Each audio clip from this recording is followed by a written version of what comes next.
late la historia, nace la vocación. Historias con pulso. Hoy tengo como invitada a la doctora Patti González. Patti es médico cirujano, pediatra y está por terminar la residencia en urgencias pediátricas. Hizo además una maestría en educación y una licenciatura en nutrición. Esta historia no se explica solo con palabras, sino que se siente en el alma. Porque ella eligió seguir adelante incluso cuando su cuerpo le pedía detenerse. Muchos pudieron haber puesto pausa a sus sueños, pero ella decidió continuar. Guardias, urgencias, decisiones críticas y al mismo tiempo tratamiento, disciplina y fe en la vida.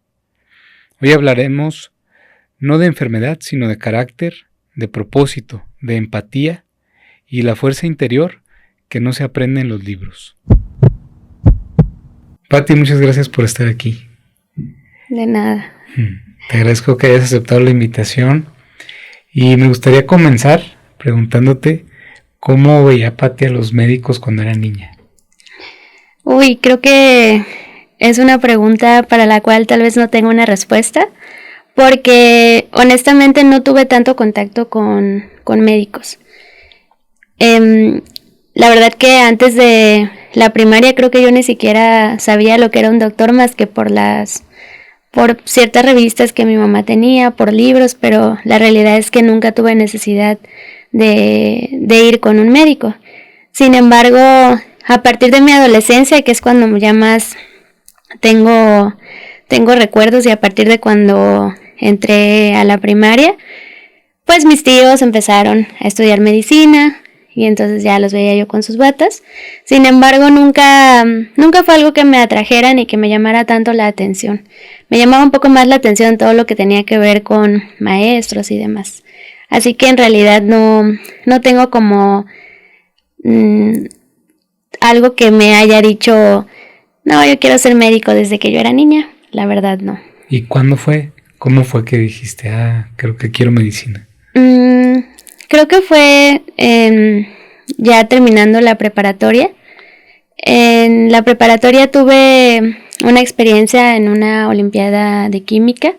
Conocí muchas personas, fui a un laboratorio muy grande, o bueno, en ese momento yo lo vi muy grande, a una universidad de Chihuahua. Y me atraía mucho como todo lo que tenía que ver con investigar cosas nuevas, descubrir cómo funcionaba el cuerpo, todo eso. Entonces dije, ¿qué carrera puedo estudiar que tenga que ver con esto? Inicialmente yo pensaba que algo que tuviera que ver con la química, pero ya cuando fue la hora de la elección, simplemente vi a la gente vestida de médico y dije, yo podría hacer esto, lo podría hacer muy bien. Y pues fue así, o sea, en realidad no tuve como así un punto de inspiración divina que me cayera de repente, simplemente fue algo que decidí. ¿Cómo lo viviste? ¿Cómo viviste el cambio de la prepa a la carrera de medicina? Porque ciertamente sí hay todo un mundo de diferencia, ¿no?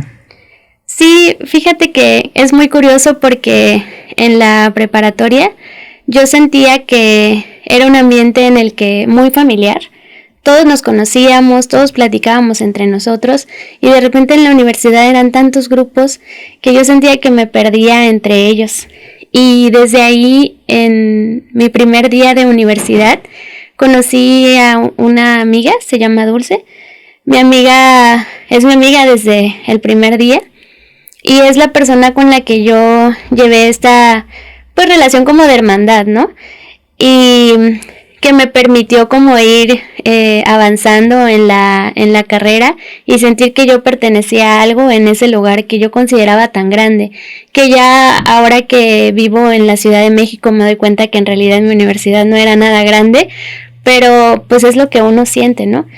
Y respecto a lo demás, honestamente creo que desde la infancia he sido una persona pues disciplinada en lo que es la escuela, todo lo que es como lo académico, y entonces no sentí como ese cambio de hay mucho que estudiar y eso, pero ese golpe llegó después. ¿Tenías algunas estrategias ya bien desarrolladas desde la prepa como para estudiar, preferías hacer resúmenes? ¿Cómo manejabas tú los estudios? Pues sí la tenía. Desde que estoy en la primaria, mi abuela era docente. Entonces, mi abuela sí, en cuanto llegábamos, nos ponía a hacer las tareas y teníamos como un horario definido. A veces cuento esto y pienso que la gente puede llegar a pensar que vivía yo en un régimen militarizado, pero la verdad es que yo crecí con mucho amor y todo eso a mí me parecía algo que no era que llevara a la escuela a mi casa, simplemente era como se manejaba mi hogar. Entonces, desde que soy pequeña, mi abuela me ha enseñado como esta disciplina de hacer la tarea en cuanto llego, en la tarde, de no dejar cosas pendientes. Entonces, la realidad es que cuando entré a la carrera, yo tenía ya ese chip muy implantado de las cosas que tenía que hacer.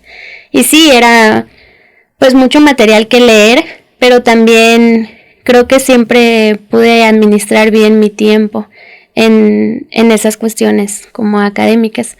La verdad es que eso creo que es algo que sí, definitivamente tenemos desde la infancia, pero a mí particularmente las enseñanzas que me daban en casa, sobre todo mi abuela y mi mamá, pues me ayudaron bastante en lo que es la disciplina escolar.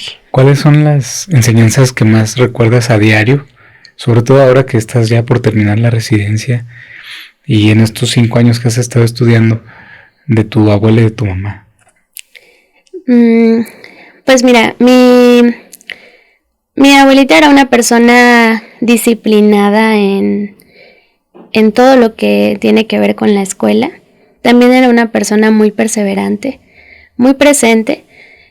Yo siempre recuerdo que estaba conmigo, pero pues la verdad es que mi abuelita solo iba a la casa a comer, a hacernos de comer, y de ahí se iba a su otro trabajo. Entonces realmente no entiendo por qué me acuerdo tantísimo de ella, pero pues sí, ella estaba siempre al pendiente de nosotros.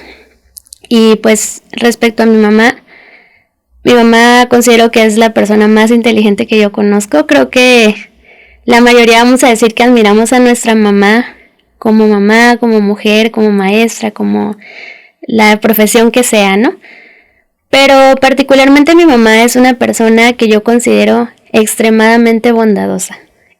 Eso no tiene mucho que ver quizás con las disciplinas académicas, pero considero que la bondad te abre muchísimas puertas. Y a lo largo de la poca vida que llevo, creo que esa enseñanza que me ha dejado y que todos los días me deja mi madre, creo que la bondad es esa llave que te abre cualquier puerta. Yo diría que de mi mamá eso.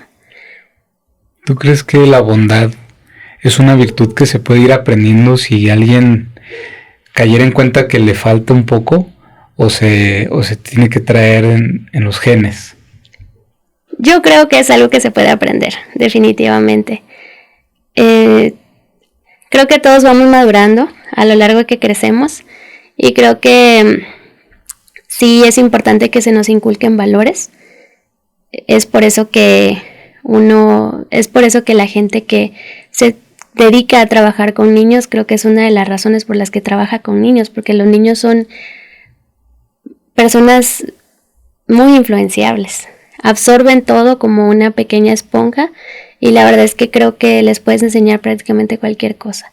Sí creo, por supuesto, en todo lo que tiene que ver con la genética. Creo que estamos avanzando en todo lo que descubrimos, lo que analizamos, pero considero que es algo que se puede aprender. Y hablando de los niños, ¿en qué momento te gustó pediatría?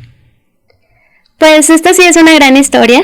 Es una gran historia para el día de hoy. Fíjate que yo soy la más grande de mis hermanos. Mi hermana menor pues tiene 16 años. A ella yo la vi nacer. Yo vi todo el proceso del parto. O sea, no solo viví el embarazo con mi mamá, ¿no? Estábamos en la casa las dos. Ese día mi mamá quería dejar bonita la casa, quería pintar el baño para poder pues recibir a la gente, ¿no? Que va a llegar a ver a la nueva bebé, ¿no?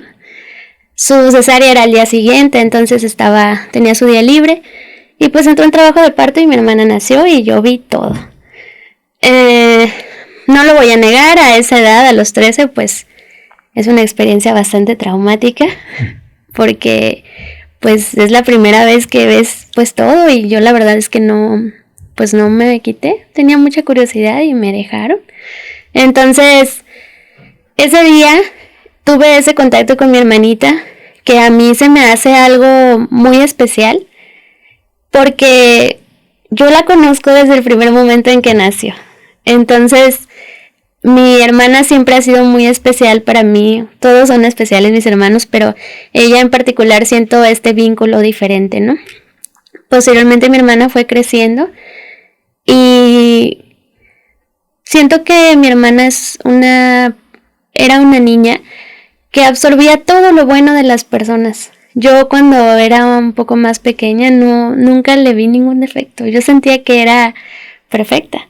Y mira que cuando la vi nacer, como sale todo, no sé, raro, yo dije, está deforme. Entonces, siento que mi hermana es ese ejemplo de que a un niño puede aprender todo lo bueno que tú le enseñes. Ella fue creciendo, incluso en su adolescencia, llevaba lo bueno de mi mamá, de mi papá, de mi abuelita, de mis hermanos. Entonces, la razón por la que yo estudié pediatría es por ella. Yo estudié pediatría por mi hermana porque la vi crecer y vi cómo un niño puede crecer de una manera inspiracional. Porque realmente para mí así es como yo la veo. Yo la veo como una inspiración. ¿Y te ha tocado tal vez compañeros en la residencia que notes que les falta este clic con los pacientitos y que a lo mejor quisieras tú invitarlos a que sean más empáticos con ellos, a que reflexionen un poco más? Fíjate que sí me ha tocado. Cuando en mi primer año de pediatría, pues no lo notas porque realmente estás enfocado en otras cosas. Estás enfocado en todos los cambios que te está presentando la residencia, en las guardias y en muchas cosas. Pero conforme fui avanzando en la carrera, la verdad es que ahora sí noto que hay personas que todavía no han llegado a esa fase en la que realmente muestran un genuino interés. Creo que más que empatía les hace falta un poco de interés. Creo que eso es algo que se puede trabajar. No creo que sea algo que no tiene remedio. La verdad es que todas las personas, por muy crudas que se vean por fuera o por muy poco interés que demuestren en algo, siempre les llega algo que los hace cambiar. Entonces sí me ha tocado trabajar con residentes así, pero la realidad es que también son muy pocos. O sea, no te puedo, ahorita ni siquiera podría acordarme de un ejemplo de un residente que pienso que no le importa nada al paciente. La verdad es que no. Yo creo que cuando escogemos esta carrera, la hacemos con amor y lo hacemos pensando en el bienestar de los demás. Entonces, sí me ha tocado verlos, pero la verdad es que también me ha tocado verlos crecer. Entonces, me gustaría regresar un poquito nada más, recordar cómo viviste también cuando empieza uno a dejar los libros y empiezas a ir a las prácticas clínicas, ¿no? Que pues una cosa es leer, sí, que hay un soplo por ahí, y otra cosa es ir a escucharlo, ir a palpar, y que a veces uno tiene este choque, ¿no? Entre la teoría y la práctica. ¿Cómo lo viviste? Pues fíjate que la primera vez que yo tomé un estetoscopio para hacer una auscultación no ausculté nada. Entonces, en la universidad a la que yo iba teníamos las clases que pues creo que todos tenemos, ¿no? De propedéutica. Y pues como todos practicábamos entre nosotros. Pero la verdad es que la primera vez que yo tuve un paciente como residente de pediatría en urgencias, pues yo no auscultaba nada raro. Yo auscultaba todo normal. Y decía, no puede ser si este niño está aquí en el hospital porque está enfermo. Entonces, sí creo que son esa experiencia, la experiencia que vas adquiriendo. A mí particularmente la exploración pulmonar no me da pena, me costó mucho aprenderla. Tenía que auscultar muchas personas. Siempre me acuerdo mucho de una residente de pediatría de segundo año, que un día yo estaba muy estresada porque pues yo no auscultaba nada raro. Me dijo, tú vas a poner lo que auscultaste. Entonces, la realidad es que creo que eso es algo que por mucho que te quieran enseñar, hasta que no estás frente al paciente realmente no lo sabes, no lo puedes explorar, no lo puedes hasta que revisas muchos. Entonces, si me pidieran un consejo de exploración y la gente que va entrando a la residencia, revisen hasta lo que parezca normal y ya después de eso vamos a saber, porque hay cosas que hasta que uno no las vive, pues no. ¿Y cómo viviste este brinco del internado, del servicio a la residencia? Porque creo que es lo que más te cambió. Pues a mí el servicio social fue un año maravilloso para mí. Yo el servicio social lo hice dando clases. A mí siempre me ha gustado mucho como las actividades docentes. Me gusta mucho enseñar. En el servicio social yo la verdad es que no toqué un solo paciente, tengo que confesarlo. Di clases a estudiantes. Entonces claro que después de este año yo pensé que entraría a la residencia y no iba a saber explorar a nadie. Pero pues la vida no siempre es como nosotros queremos escribirla, y en ese año yo iba a hacer una residencia en medicina interna.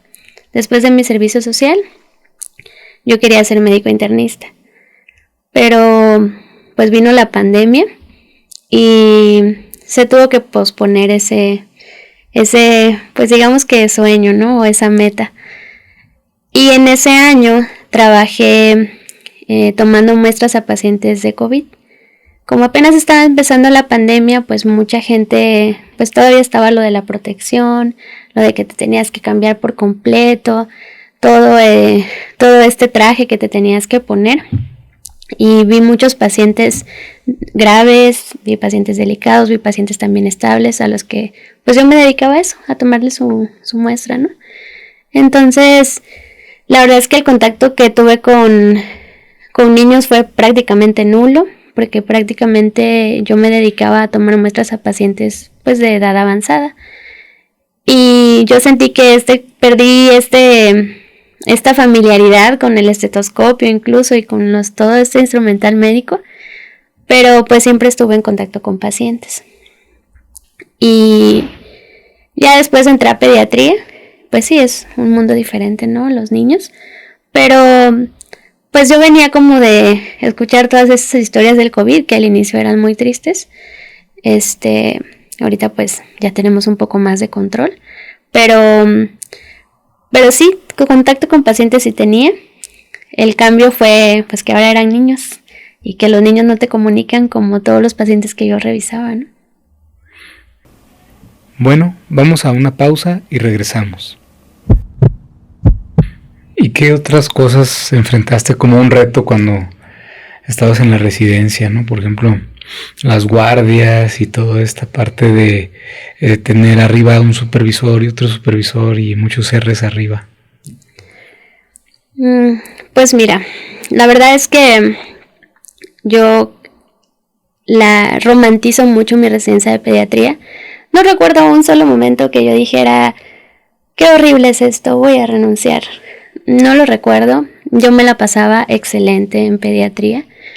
Sí, las guardias siempre van a ser pesadas, al final no duermes en tu casa y ya desde ahí es pesado, incluso aunque duermas. Pero si yo pudiera resumir como todos estos años de residencia, creo que las personas que conoces te van sosteniendo a lo largo del camino y solo las personas hacen que todo valga la pena. Honestamente creo que lo más difícil que yo pasé en la residencia fue ya en la subespecialidad. Sí, por las personas, hay personas que pues no comparten la misma visión del mundo que tú. Entonces eso hace que haya mucho roce entre personalidades, entre tus opiniones.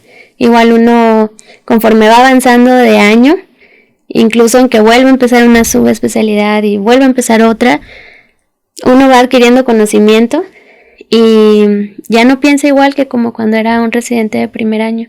Y eso hace que tus opiniones con los superiores puedan llegar a discrepar.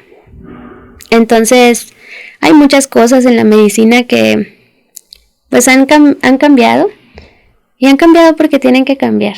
No es porque la generación sea más débil o que sea una generación de cristal, como siempre se dice por ahí, pero creo que la medicina y nuestro ambiente van mejorando.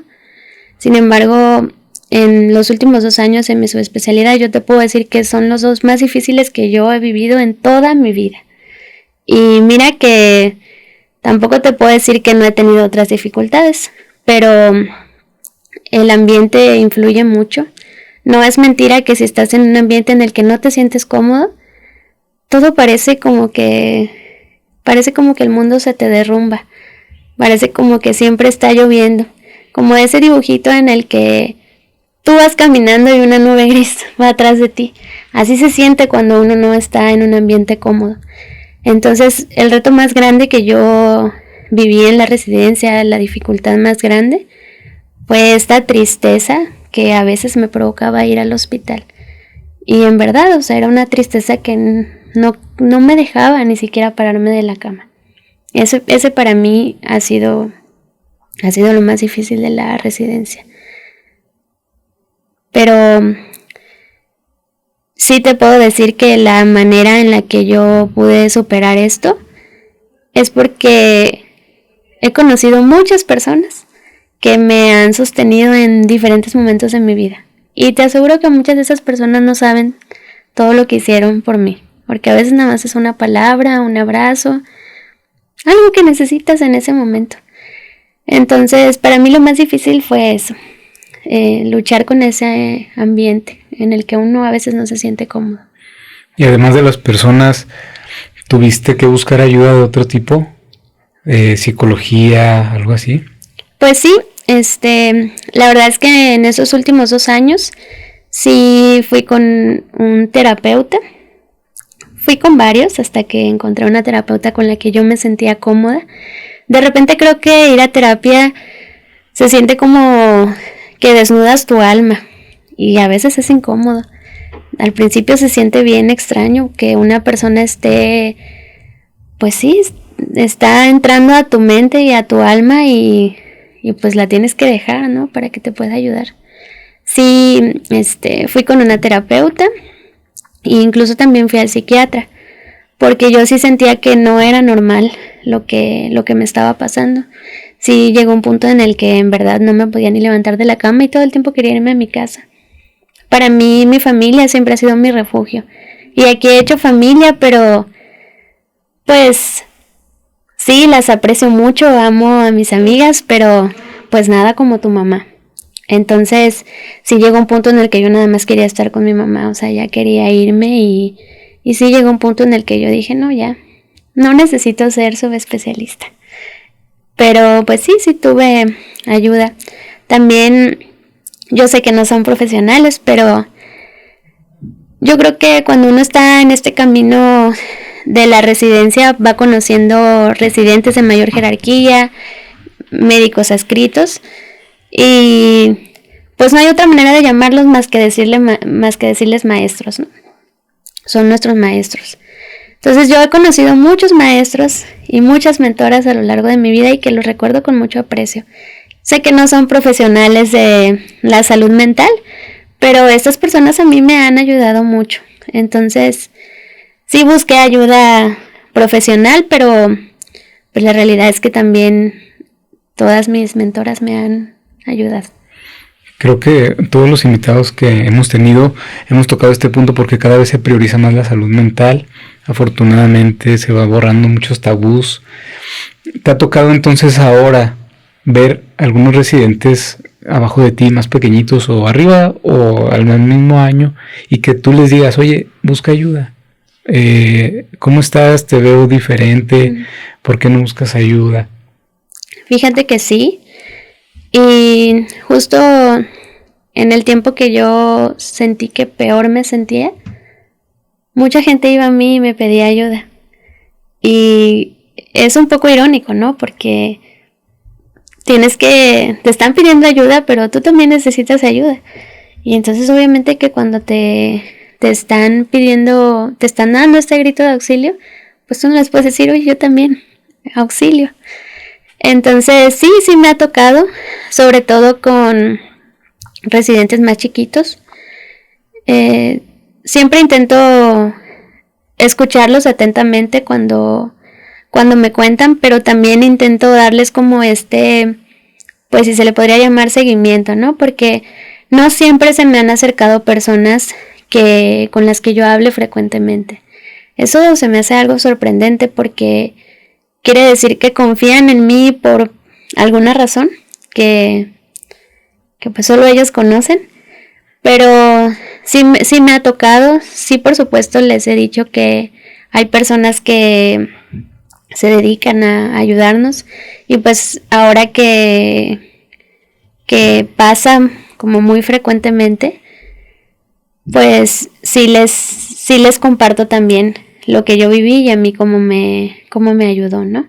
Porque también creo que compartir tu experiencia es parte de que puedas impulsarlos a buscarlo, porque la realidad es que yo tardé muchísimo tiempo en buscar un terapeuta. Entonces, ¿Cuánto crees que debiste haber buscado antes? ¿Cuánto tiempo antes? Pues yo creo que unos 6 meses antes. Vi como ciertas señales en las que yo me sentía triste y creo que ahí debí ir. Pero pues no creo que en mi mente no estaba esa cultura, ¿no? De ir a pedir ayuda por un problema de salud mental. Y yo creo que muchos no lo tomamos en cuenta porque crees que es lo normal, crees que es el cansancio. Y me gustaría que le platicaras a los que nos están viendo qué cositas después te diste cuenta que eran signos de alarma, ¿no? Que a veces no es nada más el cansancio, sino que hay algo más. Uh-huh. Para que los tomen en cuenta y a lo mejor busquen ayuda oportunamente. Pues mira, yo creo que lo que más me pasó a mí era que yo sentía que todo mundo tenía algo por lo cual juzgarme. Y sentía que cada decisión que tomaba iba a ser juzgada. Entonces, ese pensamiento, ahorita, si me lo preguntas, ya no lo tengo. Pero ese pensamiento fue apareciendo poco a poco. Lo siguiente fue que yo dormía muchísimo. Dormía en la tarde, dormía en la noche. Cuando no estaba en el hospital, yo estaba durmiendo. No quería pensar en nada más, solo quería dormir. Y lo otro fue que dejé de salir con mis amigos. Me la pasaba viendo series en mi casa cuando no estaba durmiendo y no salía y no disfrutaba mis actividades. Siempre me he enorgullecido a mí misma de que soy una persona, pues, hasta cierto punto deportista, que siempre he tratado de mantener como la actividad física en mi vida diaria, pero no lo disfrutaba. Iba a correr y lo hacía por inercia, entrenaba, también lo hacía por inercia, no lo disfrutaba. No terminaba con esta satisfacción que siempre te deja el ejercicio, esas endorfinas para mí no existían. Entonces, todo eso estuvo pasando como por 6 meses. Tampoco le dije a nadie, entonces también creo que eso. ¿Tú crees que la vida te pasa por el fuego para que puedas ayudar a otros después? Uy, no sé. Sí creo en este mantra de todo pasa por una razón. Creo que las crisis representan oportunidades. Pero pues siempre está esta pregunta, ¿no? Que viene como muy religiosa de ¿por qué a mí? ¿Y por qué Dios permite el sufrimiento? Creo que son preguntas que siempre van a existir. Realmente cada quien tiene una respuesta diferente para estas preguntas. Pero sí creo que el hecho de vivir dificultades definitivamente para la vida te ayuda a que tú puedas ayudar a otras personas. Vivir estas dificultades te ayuda a que puedas compartir experiencias. Y al final nuestras historias siempre se van a entrecruzar. con las de otros. Y hablabas de que siempre has sido deportista y creo que la disciplina es una virtud que está muy marcada en tu familia, en tu historia. Y me gustaría que nos platicaras desde niña qué deportes has practicado y qué representan para ti en tu vida el deporte. Pues mira, la verdad es que de niña no practicaba ningún tipo de deporte.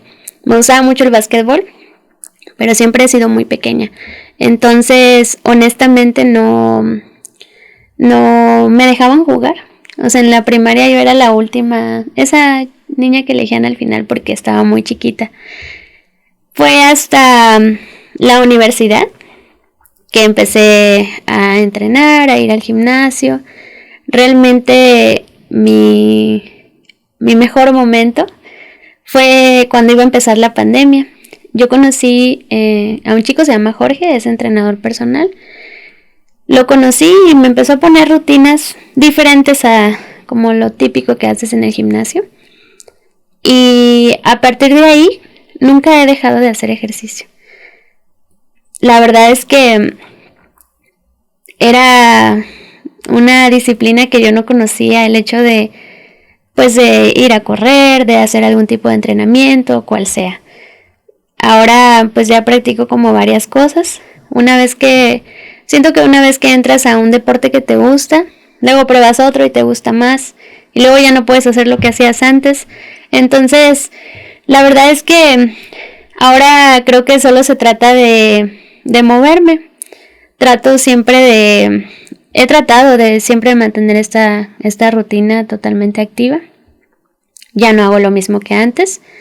Y pues sí, cada vez que me entra esta moda de, bueno, ahora quiero correr, pues ya me dedico a correr. Y luego, quiero ahora hacer calistenia, pues hago calistenia. Entonces, siento que he sido disciplinada con eso, pero porque la verdad es que en el momento que empecé, siempre lo tomé como un hábito y ya ahora pues no lo puedo dejar.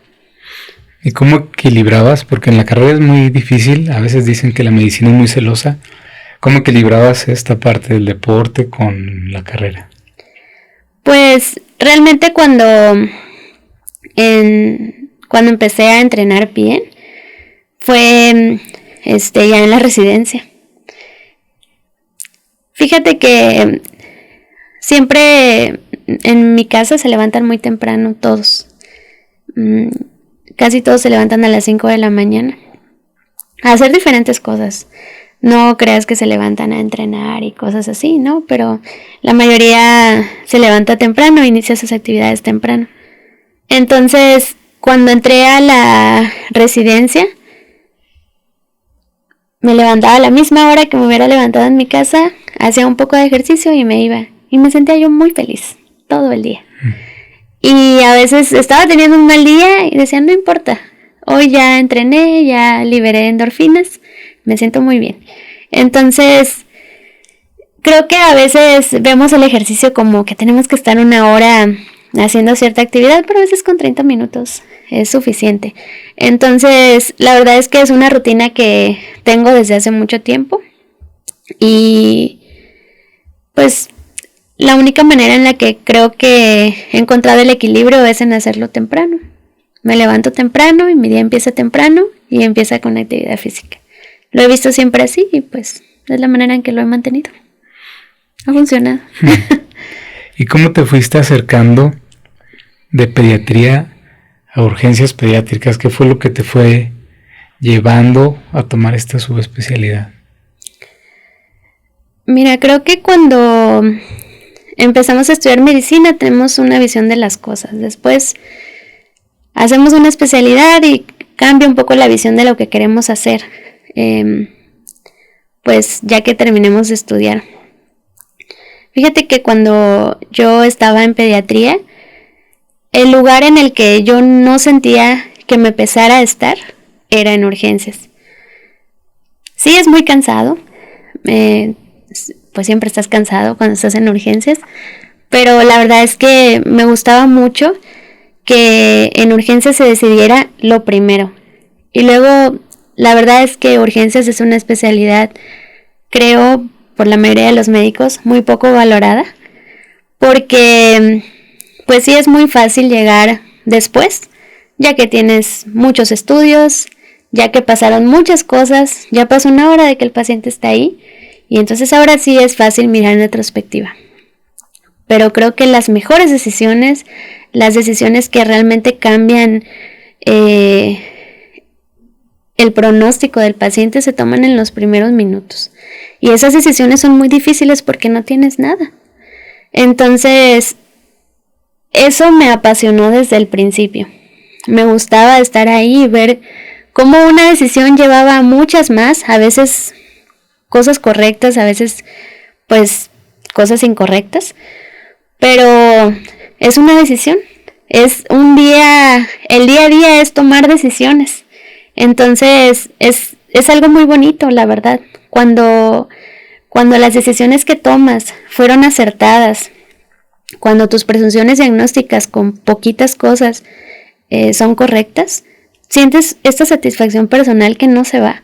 Yo te puedo decir que todos los días que he hecho residencia en urgencias, todos los días me he llevado algo a mi casa que yo digo, wow, qué bueno que elegí esto.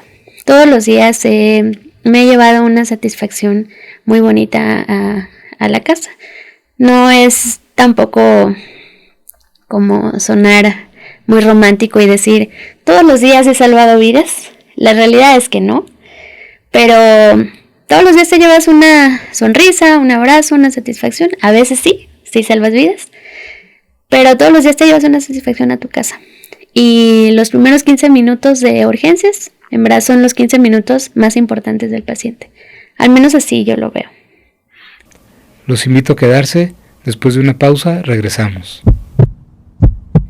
Y la toma de decisiones, este ejercicio diario de toma de decisiones, ¿cuáles son las 2 o 3 enseñanzas que más te han dejado para tu vida y que puedes aplicar incluso en tu vida diaria, fuera del hospital?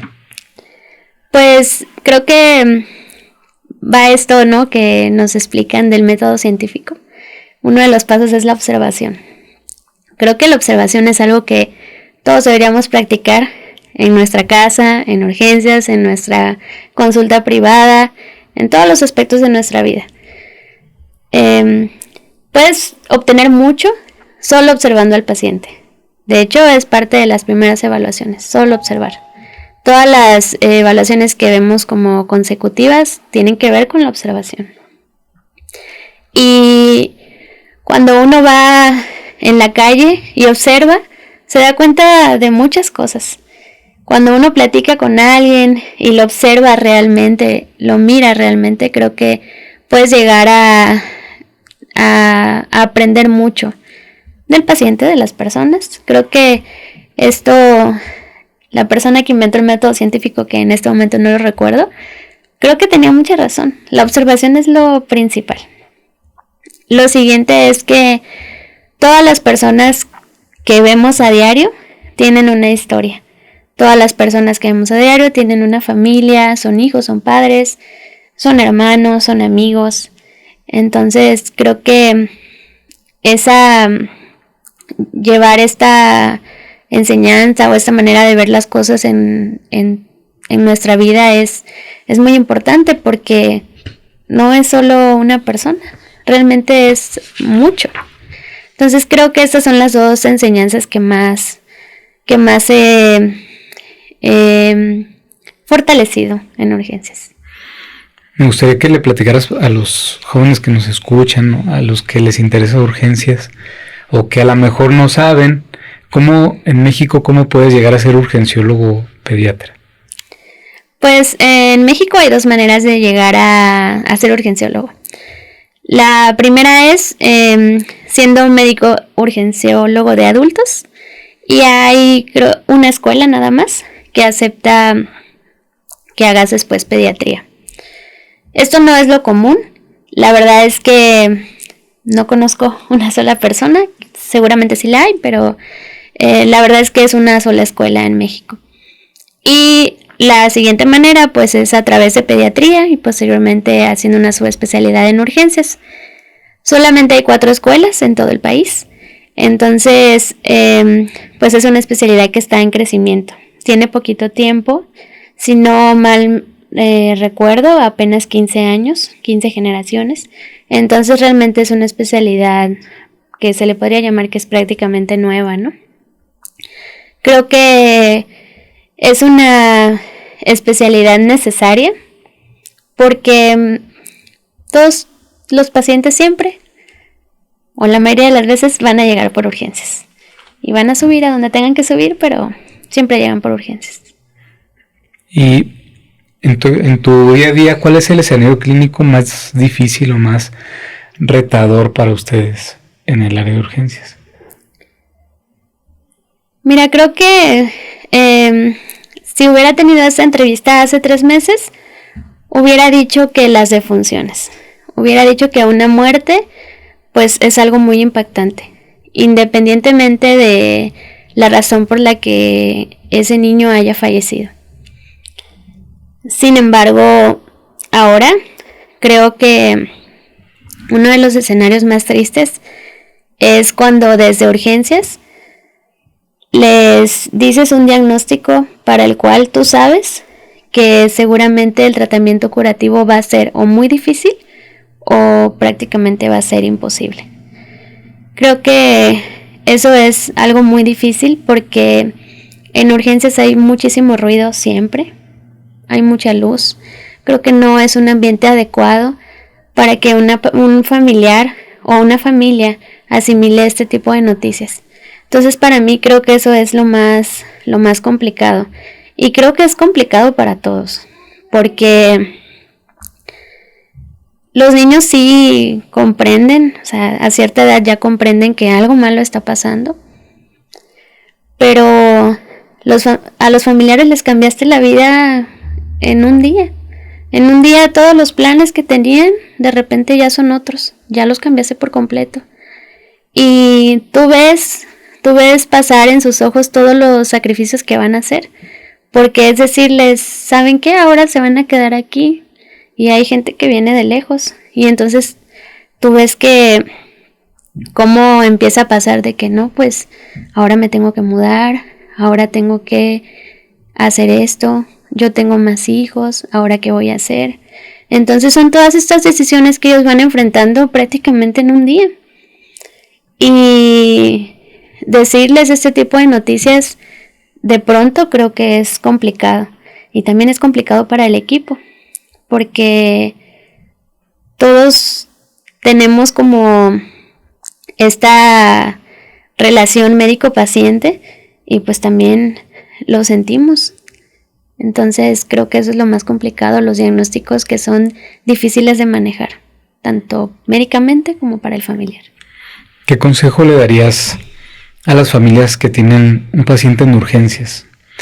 O el día que llegas, que tu paciente entras en urgencias y a ti te piden que te quedes afuera, ¿no? Pasan horas a veces. ¿Qué les puedes aconsejar? Uy, pues es una pregunta complicada porque honestamente creo que deberíamos avanzar en esa medicina que permita que el familiar esté prácticamente todo el tiempo presente, excepto para procedimientos muy avanzados y obviamente para cirugías. Pero yo creo que nuestra medicina debe evolucionar a que podamos dar una reanimación enfrente de los familiares si ellos quieren quedarse. Obviamente habrá gente que no se quede. Y también creo que nuestro actuar diario debe ser siempre diciéndole prácticamente cada paso a los papás. Porque sí considero que es bien fácil decir, tenga paciencia, ahorita le avisan. Pero pues es su hijo, su hermano, su papá. Entonces, creo que te podría decir que paciencia, pero es que ni siquiera creo que esa sea la solución. Yo creo que más bien la pregunta debería ser, ¿qué consejo le podríamos dar a los médicos para que este informe pueda ser más actualizado cada vez? Porque hay muchas maneras. Creo que en la mayoría de los hospitales el equipo médico, enfermería, trabajo social es grande, con la capacidad de poder mantener al familiar actualizado. Creo que esa es la medicina a la que deberíamos aspirar. ¿Te ha tocado o tienes fresco ahorita algún caso que te haya llevado al límite a ti como médico urgenciólogo? Sí, definitivamente sí. Creo que al menos tengo unas 3 historias, pero definitivamente la que más es una niña que nos llegó en una guardia que estábamos 2 residentes de urgencias. La verdad es que pues sí llegó grave, pero no lo sé, creo que en la primera hora como se estabilizó, a pesar de que estaba muy mal y que tenía mucho soporte, yo honestamente pensé que no iba a fallecer. Y a pesar de que ya tenía todo este manejo invasivo, que ya teníamos como a todos los especialistas con la niña falleció. Y a la hora de la reanimación, yo no quería parar, yo quería continuar. Y sí he tenido reanimaciones largas, pero sí siempre he tenido muy presente el momento en que me tengo que detener. Pero en ese momento simplemente no lo tenía, porque era una niña que el día anterior estaba jugando. Entonces, nunca me había pasado que yo quisiera seguir y seguir y seguir. También creo que influyó mucho el hecho de que la mamá decía lo mismo. Es que yo no entiendo qué pasó si mi niña estaba ayer jugando. Entonces, la realidad es que, como te menciono, estaba yo con otro residente de urgencias. Y pues él fue el que me detuvo. Y me dijo, ya Pati, ya tenemos que detenernos. Yo no quería. Prácticamente yo ese momento lo veo como cuando en las películas todo se queda en silencio y sientes solo como este sonidito, como este zumbido y que el mundo se detiene un ratito. Así sentí cuando me detuve. Creo que te puedo decir que esa es la historia que más yo recuerdo y que digo, no sé por qué no me detuve. Creo que fue por toda esta carga emocional de la mamá y todo lo demás, pero ese es un caso que yo todavía recuerdo y sí digo, como fui muy aferrada. Y en verdad creo que si mi compañero no hubiera estado, tal vez todavía siguiera dando RCP. ¿Y qué tipo de ayuda o de catarsis hicieron después de ese evento? ¿O qué crees que nos falta mejorar en los equipos de reanimación cuando el paciente pues fallece, ¿no? Y es todo un equipo que está ahí de 15, 20 personas y a todos les puede pegar, a unos más que a otros. ¿Ustedes o tú has aprendido alguna técnica? Pues mira, urgencias es en mi hospital, en nuestro hospital. La verdad es que creo que es un servicio que está muy protocolizado en muchas cosas. Lo malo es que no sirve de nada tener protocolos si no lo seguimos. Nosotros sí tenemos un protocolo de qué hacer después y es esta retroalimentación que nos piden en el PALS. Esa retroalimentación de tú qué consideras que debemos mejorar, qué consideras que llevó a este paciente a esta situación, ¿no? Esta retroalimentación. Sí tenemos este protocolo en urgencias y casi siempre se trata de realizar. Sin embargo, una de las razones por las que a veces no se hace es porque nadie quiere hacerlo. Qué curioso, ¿no? Nadie quiere hablar ni de los errores, pero tampoco de los aciertos. Porque es cierto que una reanimación que terminó en defunción, pues uno podría pensar que es una reanimación no exitosa. Pues sí, no es exitoso el retorno a la circulación, pero eso no quiere decir que no haya aciertos. Entonces, a mí nuestro protocolo de retroalimentación me ha enseñado que en la retroalimentación tú puedes ver aciertos. Puedes ver que el residente de pediatría por primera vez usó las palas para desfibrilar y lo hizo bien. y hay que aplaudirlo porque no es cualquier cosa tampoco. Entonces la retroalimentación nos permite ver qué hicimos bien y también nos permite ver qué de esas cosas que hicimos bien podemos mejorar todavía más. Yo creo que eso a mí me ha ayudado mucho, pero lo que más es platicar con las personas en cómo se sienten a nivel emocional, porque cada quien lo lleva de diferente manera. Hay gente que se enoja, hay gente que se pone triste, hay gente que finge que nada, hasta las 8 de la mañana que acaba la guardia se ve íntegro y después de repente ya no está íntegro, ¿no? Pero sí, yo creo que la retroalimentación es muy importante y yo cuando tengo una situación en la que tengo que reanimar, yo trato de retroalimentarme a mí misma y pienso qué puedo hacer la siguiente vez mejor.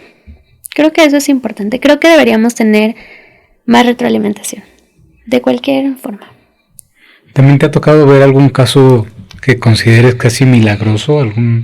¿Alguna mejoría que tú no esperabas y el niño salió adelante?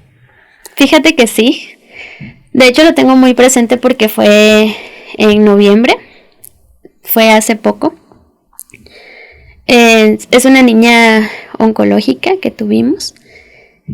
Ella pues llegó en choque, llegó muy muy grave. Llegó en la madrugada. Creo que es la peor hora para llegar. Honestamente, yo cuando llegamos todos en la mañana, el turno pues matutino, nosotros creímos que esa niña se iba a morir. Estaba muy mal y pues no se murió, se pudo ir de alta. Lo único con ella pues es que era una niña que estaba fuera de tratamiento. Sin embargo, sabíamos que no tenía a lo mejor un tratamiento curativo, pero cuando yo supe que se había ido a casa, la verdad es que me dio mucho gusto, porque yo considero que ella fue un milagro. En verdad fue un milagro que sobreviviera y que se pudiera ir a casa. Vamos a una pausa y regresamos. Me gustaría pasar una parte que estamos implementando aquí en el podcast que se llama Pulso Rápido. Uh-huh. Y te voy a decir unas palabras y tú me vas a responder lo primero que se te venga a la mente, ¿sí? Obviamente no hay respuestas correctas ni erróneas, ¿no? Vamos a empezar. Medicina. Salud. Urgencias. Urgencias. Choque. Vocación. Servicio. Disciplina. Empatía. Cuerpo. Mente. Fortaleza. Honor. Vida. Muerte. Tiempo. Vida. Esperanza. Ay, paz. Y gratitud. Alegría. Y de estas palabras, ¿cuál crees que en este momento de tu vida pesa más?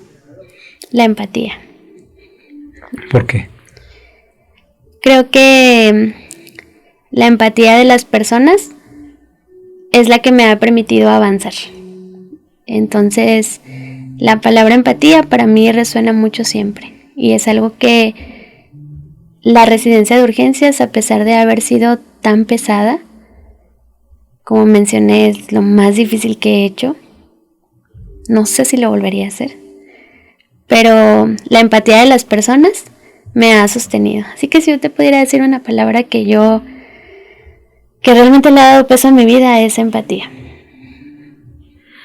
¿En qué momento, también no sé si tienes alguno que puedas recordar, agradeciste haber elegido urgencias? Que dijeras, creo que sí, esto es lo que la vida tenía para mí, creo que para este tipo de momentos tuve que elegir urgencias. Es una pregunta fácil y difícil porque, como te mencioné, todos los días que yo he ido a la residencia, regreso a mi casa y siempre tengo algo bueno que recordar del día. Hay muchas mamás que cuando llegan me saludan con mucho amor. me saludan con mucho gusto, incluso me agradecen que sea yo la persona que está ahí. Entonces, estas mamás para mí le han dado un valor a mi vida y ellas no se dan cuenta. Digo, yo no soy importante para ellas, ¿no? En ese momento, pues es su hijo, ¿no? Pero la verdad es que todos los días llevo esta satisfacción a mi casa, pero algo que ahorita creo que te puedo decir que yo agradezco haber hecho urgencias. Recientemente nació un sobrino mío. Yo digo que es un sobrino de milagro porque nació el mismo día que mi abuela cumplía años. Mi abuela desafortunadamente ya falleció. Entonces yo sentí como un ciclo que se cerró. Y todavía es bebé. Pero cuando veo cómo va avanzando y pienso que si alguna vez ese niño necesita algo de mí, estoy feliz de haber hecho la especialidad que puede determinar si mi sobrino va a tener una buena historia o no. Entonces, digo, sé perfecto que no debemos tratar familia, ¿no? Por supuesto, y no deseo que nunca le pase nada malo, pero muchos accidentes suceden. Entonces, ahora que lo veo cómo va creciendo, agradezco en verdad poder saber que hay algo que puedo aportar. Y ahora que estás por terminar, a lo mejor empiezas a tener contacto otra vez con las personas, tus amigos antes de la facultad o de la facultad pero que no hicieron una residencia. Uh-huh. ¿Crees que la vida se aplaza un poco cuando estamos en medicina? Como si fuera una cámara del tiempo y sales y de repente tú pues apenas vas a empezar otra vez a vivir. Sí, 100% la vida se aplaza. Sí, creo eso. Fíjate que pues yo sé perfecto, ¿no? Que en medicina hay mucha presión social entre nosotros de hasta dónde queremos llegar. Y conforme vas avanzando quieres más y más. Y creo que muchas veces dejamos de lado nuestros sueños personales. No es secreto para nadie que me conozca, mi mayor sueño es ser mamá. Siempre lo digo y siempre que alguien me pregunta, ¿tú qué quieres ser de grande, mamá? Y la realidad es que creo que en esta carrera, no digo que sea imposible, hay mucha gente que tiene la fortuna y la bendición ya de poder tener un hijo, pero creo que no le damos prioridad a la familia. No le damos esta prioridad ni siquiera a la familia que ya tenemos, ni a la que podríamos formar.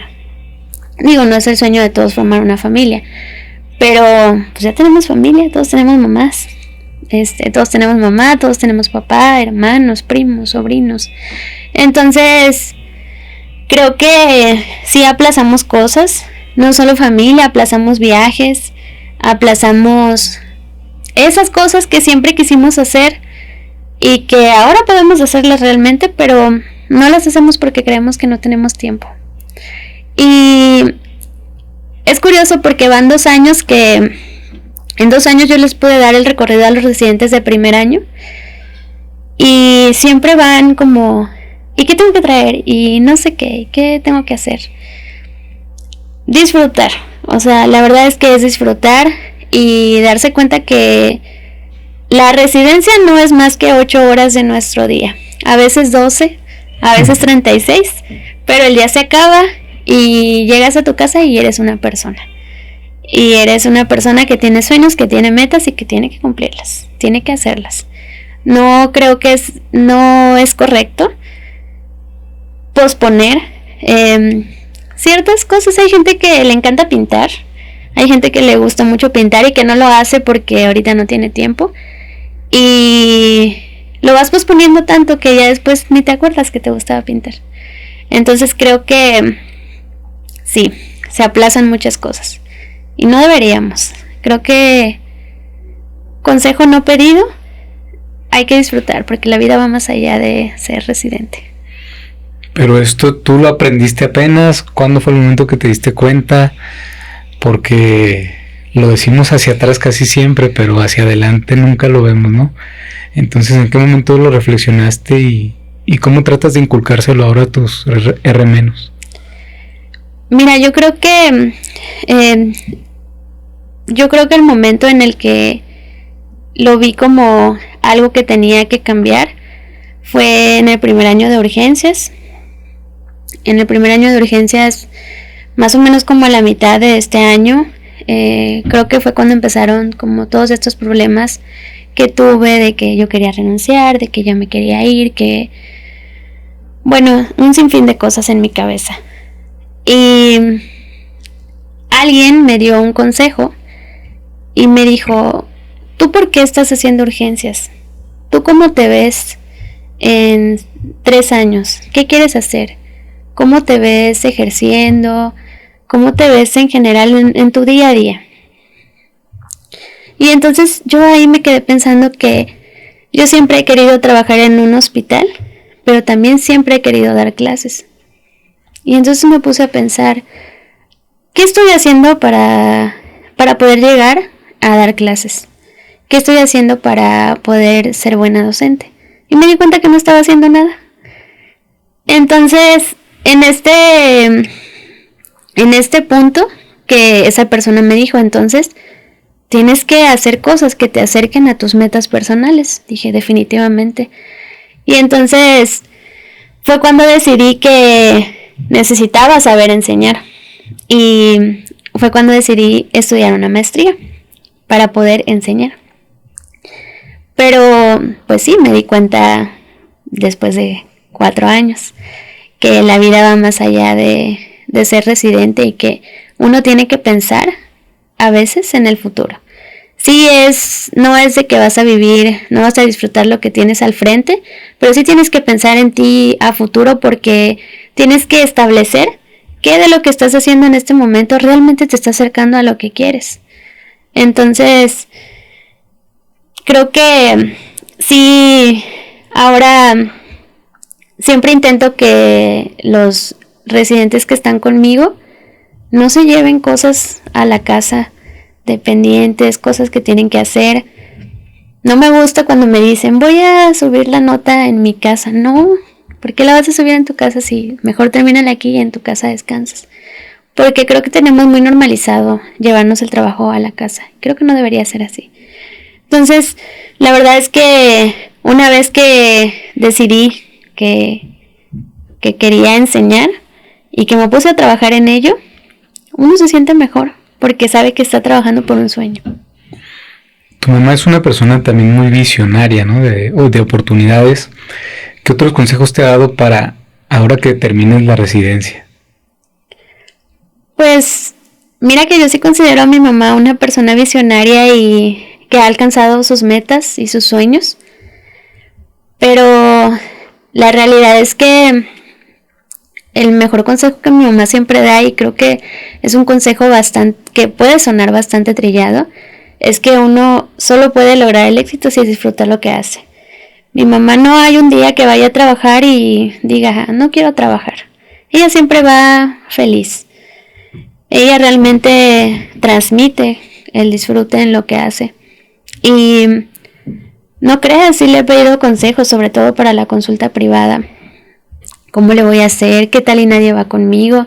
Creo que ese es un miedo que todos vamos a tener alguna vez. Incluso aunque hagamos algo que nadie más hace. Porque a veces yo admiraba mucho a los oftalmólogos y decía, yo quiero ser oftalmóloga porque nadie se mete con el ojo. Nadie va a hacerle nada al ojo porque ese es el oftalmólogo. Y aún así hay oftalmólogos que salen y tienen miedo también. Creo que es natural. Y no creas, sí le he preguntado, ¿cómo le voy a hacer? Me dijo, no, pues a ti te van a llegar. Te van a llegar porque eres buena. Entonces, creo que es eso. Hay que disfrutar lo que hacemos y las cosas van a llegar solas. Y tocando otro punto, ¿te ha tocado estar del lado del paciente o de familiar de algún paciente? ¿Y cómo ha esto modelado un poco tu forma de ver la vida? Fíjate que sí, no solo en una ocasión, en varias ocasiones. Y volvemos a lo que yo considero va a ser uno de los temas centrales de esta entrevista, que es la empatía. A mí me ha tocado estar con personas que realmente no tienen un gramo de empatía en su ser. Hablan feo al paciente, hablan feo al familiar, no te transmiten esta tranquilidad y esta paz que siento que un médico debería transmitir. Mi abuela, bueno, más bien mis dos abuelos, fallecieron prácticamente de lo mismo. Y a mi abuelo le fue excelente, tuvo un bien morir, pero mi abuela no. Mi abuela, incluso las enfermeras como que hacían estos gestos de otra vez viene al hospital, incluso los médicos. También me ha tocado ser paciente y me ha tocado también vivir esta parte en la que nadie te explica nada. Creo que los pediatras en general no somos tanto así, pero creo también que es porque tenemos que hablar con los papás, porque los niños no te dicen las cosas. Entonces te tienes que acercar al familiar, pero no sé si no tuviéramos que acercarnos al familiar, no sé si realmente hablaríamos con ellos. Entonces es preocupante esta parte de que no nos comuniquemos. Siento que hay que mejorar esa comunicación médico-paciente. Es algo que me ha tocado vivir como paciente, como familiar, también como médico. Creo que es algo en lo que debemos de crecer. ¿Y qué estrategias más, además del deporte, aplicas tú para el crecimiento personal? ¿Te gusta leer? ¿Cómo cuidas tu alimentación? Pues me gusta mucho leer. Me gusta mucho leer cosas que no sean de medicina. Me gustan mucho los libros.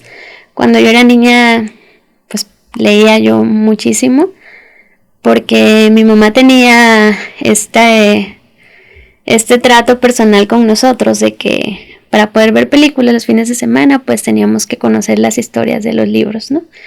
Entonces, pues obviamente cuando era niña leía La Cenicienta, Blancanieves, estas cosas. Ahora pues ya no leo princesas, ¿no? Pero me gusta mucho leer. En cuanto a las otras actividades, pues como te digo, he incursionado en la corrida, en el pole dance, en el gimnasio, en la calistenia. He incursionado en estas actividades deportivas. Y en cuanto a la alimentación, fíjate que intento comer lo más natural posible, pero la realidad es que es algo que creo que nos cuesta a todos, porque siempre queremos estar pidiendo comida en el hospital. Creo que muchos se van a identificar en la guardia me da mucha hambre y tengo que comer para mantenerme despierto, y en la posguardia me merezco todo. Yo así lo veo. En la posguardia a veces siento que me merezco todo, que si se me antoja un waffle me lo merezco, una pizza. Entonces creo que esta parte ha sido complicada para mí. ¿Y has tenido, además de tu abuela y tu mamá, algún otro mentor, alguna otra figura que te inspire, que te guíe, o que incluso te hayas acercado a estar aprendiendo ahí lado a lado? Fíjate que no te podría decir solo una, he tenido varias. Creo que algo que la residencia de urgencias me ha dejado es que he conocido a muchas personas. Urgencias es un servicio en el que todo el mundo llega, de alguna manera. Muchos residentes de otras especialidades. También como parte de mi programa he rotado en otros hospitales, en terapias pues un poco más grandes a la nuestra y que no manejan lo mismo que nosotros. Y incluso fui a otro estado, fui a Guanajuato. Y te puedo decir que he conocido muchas personas que le han aportado inspiración a mi vida. En Guanajuato nosotros vamos a este sistema de ambulancias, que es muy interesante porque Uno pensaría que solo es subir al paciente y listo, ya se va, pero no, o sea, no es nada más eso, hay muchas cosas que hay que vigilar. En Guanajuato conocí muchas personas bastante amables que le pusieron una cura a mi corazoncito que iba un poco pues débil. Y conocí a una doctora que ahora va a ser pediatra, que desde el primer día que la conocí se me hizo una persona que transmitía esta vibra muy bonita, como con mucha paz, y que resulta que ahora va a entrar a la residencia de pediatría. Y te puedo decir que también en las otras terapias a las que he ido he conocido personas que de alguna u otra forma me han inspirado en algo. Y en cuanto a la residencia de urgencias, hay una doctora que trabaja los fines de semana, que yo la admiro. La admiro como siempre ella transmite esta paz y este bienestar personal. Nunca tiene una palabra no amable para las personas.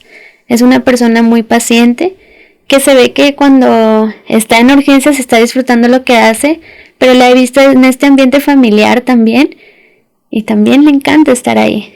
Creo que es una persona muy completa en muchos aspectos y que me ha inspirado a seguir, y que realmente pues uno no solo es urgenciólogo, una sola cosa. Y por último que también creo que pues merece como este reconocimiento, ¿no? Que yo le dé. La verdad es que mi jefe de urgencias es una persona a la cual yo admiro y que de alguna manera ha sabido transmitirme enseñanzas de maneras que tal vez otros no han podido.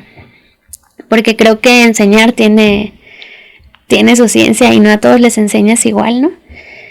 Que la realidad es que también en urgencias hay 2, 3 personas más que me han sabido enseñar y llevar como de la manera que yo necesito, porque no todos aprendemos igual. Pero sí, no te podría nombrar una sola persona, porque la verdad es que de esto es lo que se ha tratado mi residencia, de estas personas que saben cuándo actuar, cuándo decir algo y que no se dan cuenta.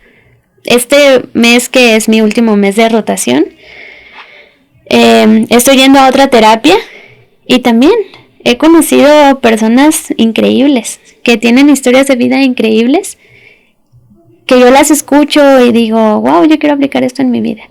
Entonces son muchas personas.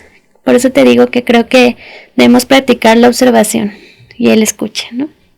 Y antes de preguntarte lo siguiente, ¿algún libro que sea tu favorito o de los que más recomiendes, de los que más te han gustado?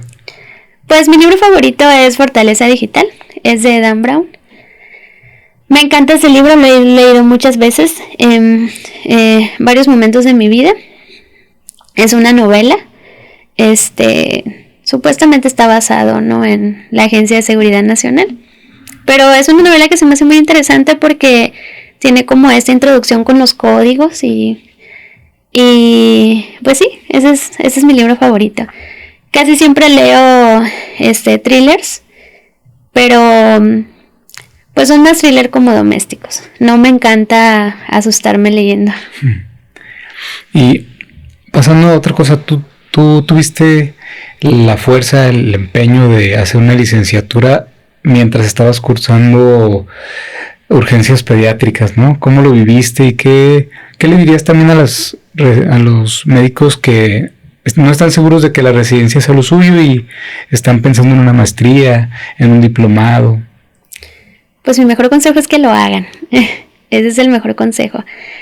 Fíjate que yo estudié una licenciatura en nutrición porque yo he ido a lo largo de mi vida a muchos nutriólogos y siento que siempre uno necesita ir con un especialista para saber lo que necesita.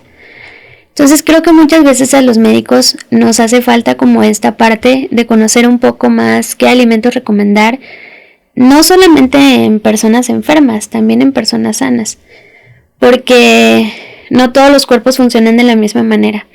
Entonces yo quería entender como esta parte. En realidad no lo estudié para decir el día de mañana ya soy nutrióloga y me quiero dedicar a esto. En realidad no fue por eso, fue más por esta curiosidad de aprender. Y pues cómo lo llevé, la verdad es que es una licenciatura en línea, entonces me permitía como dedicarle mis tardes libres. Como mencioné hace rato, pues creo que la residencia no lo es todo. Entonces a mí me gusta esto de estar leyendo, aprendiendo de bioquímica, de un poco la cultura de los alimentos, porque no todo es igual. Hay diferentes pirámides de alimentación a lo largo de todo el mundo, que obviamente no se llaman así, pero es diferente en cada región del mundo. Entonces todo esto a mí se me hizo muy interesante y en realidad fue por eso que lo estudié. Y creo que eso me ha dado mucho conocimiento en ciertas cosas que creo que podría aplicar en mi consulta privada, obviamente sin sustituir a las personas que se dedican exclusivamente a eso. Y en cuestión a las maestrías, gracias al COVID-19, que creo que también hay que reconocer que la pandemia nos dejó muchas enseñanzas, ahora hay muchas cosas que podemos estudiar en línea. No solo licenciaturas, también maestrías, incluso doctorados. Hay mucha oportunidad para crecer profesionalmente. Entonces creo que es importante que tomemos estas herramientas en el momento que nosotros nos sintamos listos. Porque también creo que es sano descansar. Y creo que es sano también dedicarse unos minutos a ver cómo vamos a llevar el ritmo. Porque claro que si tú me hubieras dicho que en el R1 de pediatría a mí me meter una maestría, hubiera dicho, claro que no, apenas si puedo llevar mi ritmo, pero hay gente que agarra el ritmo bien rápido. Entonces en el momento que uno sienta este llamado, este impulso para estudiar algo nuevo, para aprender, a veces no es el título, a veces es el aprendizaje, las personas que conoces.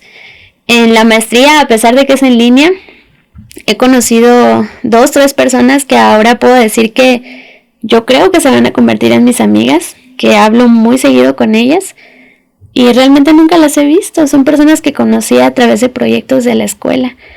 El mundo está abierto para todos hay. Entonces, ¿quieren estudiar algo más? Háganlo. Este es el mejor momento y no habrá otro mejor. Excelente. ¿Y qué tipo de médico buscas ser ahora? ¿Cómo te ves ahora que termines? Pues me gustaría ser una persona que transmita empatía, que transmita calma y paz. Quiero que realmente los pacientes se sientan con esa comodidad al hablar conmigo y al saber que yo estoy en contacto con lo más preciado que tienen, ¿no? Que son sus hijos. Y también en el hospital me gustaría poder dedicarme a algo que tuviera que ver con la enseñanza y poder transmitir pues lo poco o mucho que yo sepa, no solamente a nivel académico, sino también a nivel personal. ¿Qué le dirías a las personas que están como cansadas, quemadas, al borde del colapso? ¿Qué consejo le das? Ya sea que esté apenas en la carrera o en la residencia. Pues, mira, un consejo que funciona, que tal vez no sea el más ideal, esto se acaba. Esto es un paso que va a terminar. Son años o meses que van a llegar a un fin. Y simplemente son ese río que tenemos que atravesar para llegar al final. Entonces, el mejor consejo que puedo dar es que hay que disfrutar y aprender a ver lo mejor en cada día. Incluso el peor día tiene algo bueno. Y cuando no lo encontremos, entonces empecemos a mirar a las personas que tenemos a nuestro alrededor. Creo que lo que yo podría aconsejar de algo que ha funcionado, algo que creo que todos debemos trabajar, es en saber encontrar familia a donde quiera que vayamos, porque estoy 100% segura que la podemos encontrar donde sea, incluso en la misma ciudad pero en otro hospital podemos encontrar personas que tienen algo que enseñarnos, y cuando las miremos nos vamos a dar cuenta que en realidad lo que estamos haciendo no es tan difícil. Estoy 100% segura de eso. A veces no siempre van a ser las personas que creemos, a veces es un familiar, a veces incluso es un paciente, pero tenemos que mirar para encontrar. ¿Y qué papel ha jugado la espiritualidad en tu vida? ¿Cómo la percibes? Pues yo crecí en una familia presbiteriana y siempre he practicado esta religión. Los presbiterianos son un poco conocidos por ser muy adoctrinados, ¿no? Tenemos estas ciertas doctrinas que son como, a veces pueden parecer muy cuadradas. Pero creo que yo soy una persona que en general le gusta la disciplina, entonces la verdad es que yo me siento muy a gusto con esta religión. A lo largo de mi vida Dios me ha puesto estos retos que de inicio me enoja tenerlos y que luego a veces meses después me enseña que paso por una situación especial y pues ya es diferente cuando estás más calmado y del otro lado. Siempre he sido una persona que cree que todo sucede porque Dios así lo quiso, porque realmente Dios lo tenía destinado de una manera imparable para ti y no se puede parar. Entonces, creo que la espiritualidad ha estado presente en todas las decisiones de mi vida. También te puedo decir que mi familia tiene mucha fe. Y cuando yo me he sentido alejada de Dios, sé que ellos están ahí para acercarme. Porque muchas veces es lo que necesitamos, que alguien más pida por nosotros. Yo, de forma particular y muy personal, como te mencioné, mi mayor sueño es ser mamá y a mí me da mucho miedo no serlo. Es realmente un miedo que tengo, como, ¿y si no puedo? ¿Y si por alguna razón no puedo lograr este sueño? Y siempre se lo platico a Dios y se lo platico también a mi mamá. Y ella me dice, no mi amor, no te preocupes. Yo todos los días oro para que tú puedas lograr tu sueño en el momento que Él quiera.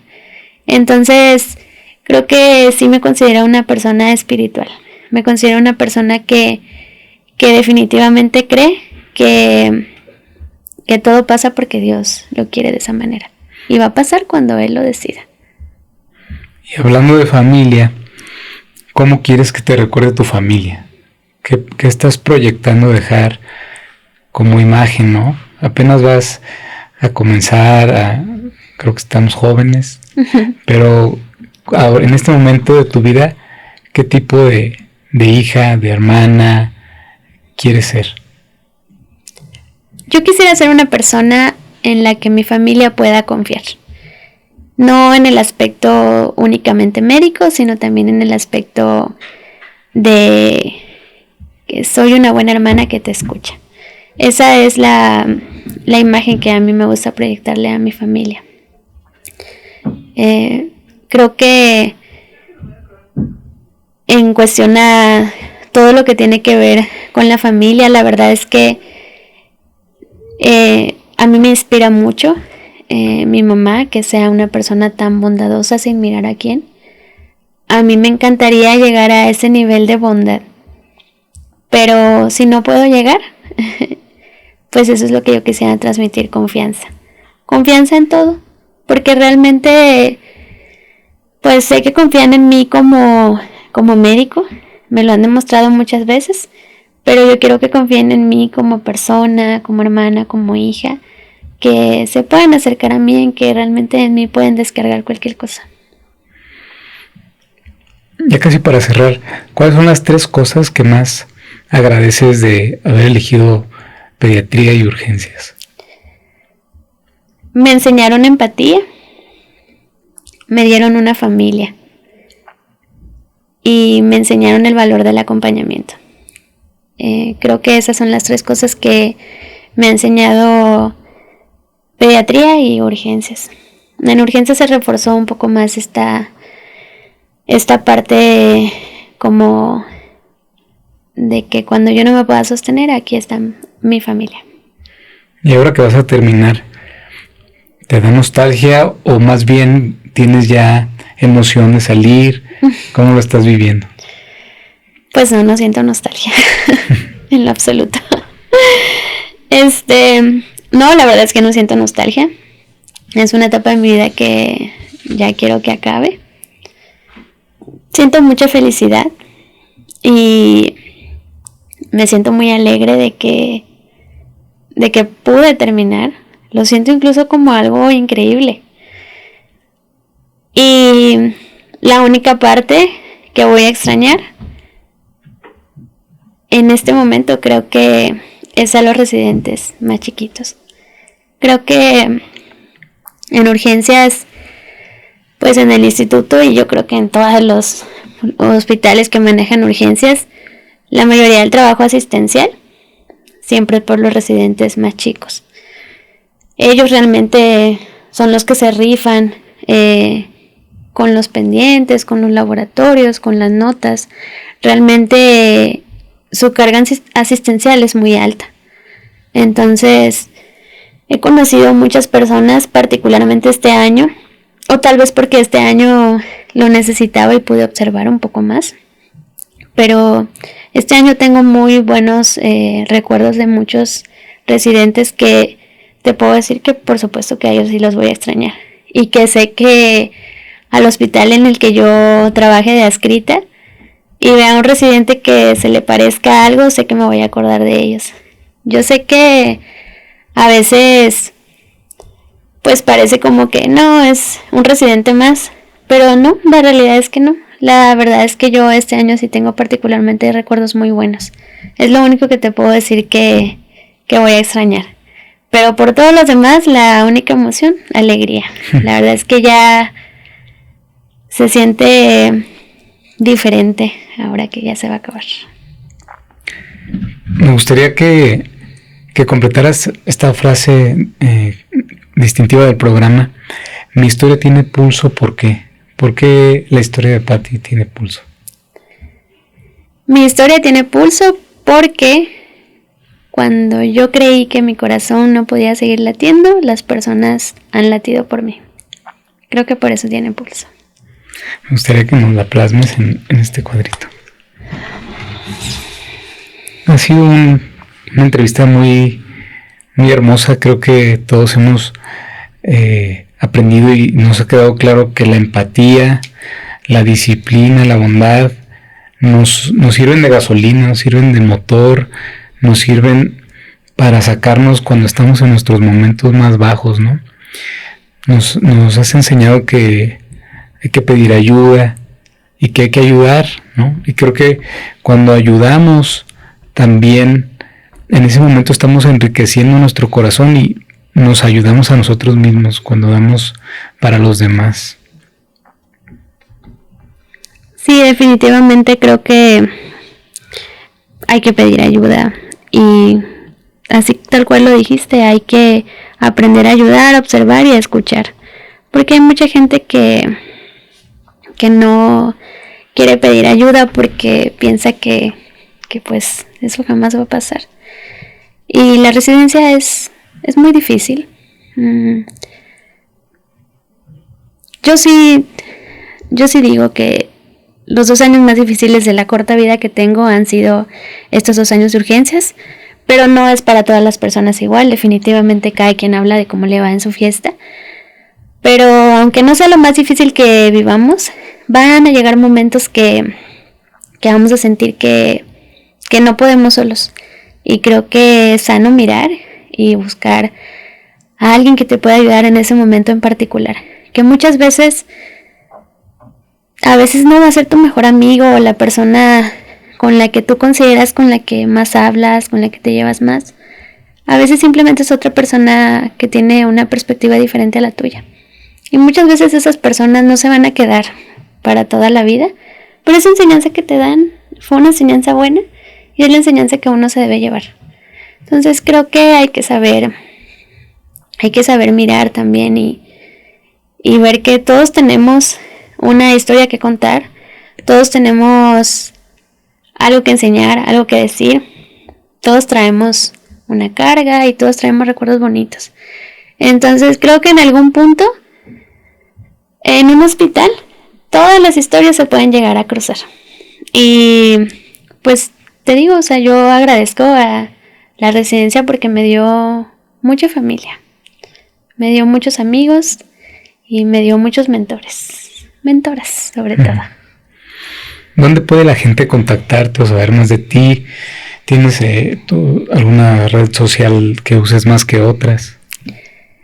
Fíjate que actualmente prácticamente ya no estoy usando redes sociales, pero pienso abrir nuevamente mi Instagram, que es lo que más utilizo. Y pues los residentes tienen mis números. Ya saben que cuando quieran, mi WhatsApp está abierto para preguntas, para consejos y para lo que yo pueda ayudar. Todo es trabajo en equipo. Te agradezco mucho que hayas aceptado venir, que nos compartieras tu punto de vista de la vida. ¿Algo más que le quieras decir a la audiencia? Pues creo que este podcast lleva un episodio arriba, pero la verdad es que creo que es una iniciativa muy padre. Creo que hay que escucharlo, hay que compartirlo. Y algo que quiero compartir extra, pues es que nos mantengamos en observación continua de las personas a nuestro alrededor para aprender más. Bueno, pues muchas gracias, Pati, por estar aquí con nosotros. Los invitamos a seguir sintonizando nuestros episodios. Agradecemos como siempre a Hola Wave Estudio Condesa por prestarnos sus instalaciones para todos nuestros episodios. Y pues hasta la próxima, ¿no? De Historias con Pulso. Gracias, Pati. De nada. Nos vemos.